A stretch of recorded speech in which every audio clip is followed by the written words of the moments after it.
Agosto, alas 6 ng gabi. At umpisa na po natin guys ang pag-aalay lakad. Papunta po tayo ng Antipolo. So sa ngayon, andito ako ngayon sa may Illwood Street, sa may Taytay Rizal. At tara guys, samahan nyo akong maglakad. At umpisahan na po natin from Taytay Rizal going to Antipolo, simbahan. Medyo mahangin ngayon. At sinakto natin na wala na araw. May adyam pa ho. May adlock. May adyam pa nga nagagi. May adlock na masingkap kay ton. Mga adyam na nahiuliwik pa naman. Size na rin to. Isa sa mga penitensya natin sa sakripisyo. At nagkisa tayo, nagkisimpatya tayo ngayon. Ngayong Holy Week ang ating pagsasakripisyo.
Kabaligtaran daw ng pag-ibig ay hindi pagkabugi.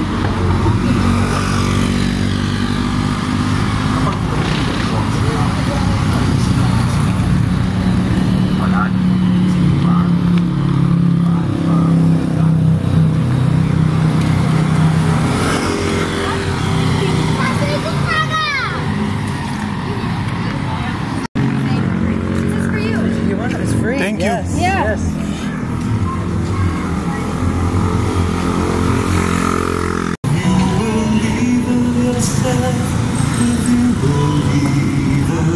Someone who wants to laugh with you,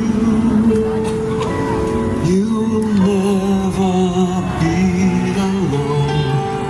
Just learn to reach out and pagdating niyo sa iyong kaharian, sinagot siya ni Jesus. Tunay kong sinasabi sa iyo, sa araw ring ito, makakasama kita para sawayin. Hindi ka ba natatakot sa Diyos? Tama lang na tayo'y nagdurusa ngayon dahil iginawad lang sa atin ang nararapat ayon sa ating mga krimeng nagawa. Pero si Jesus ay walang masamang ginawa. Jesus, alalahanin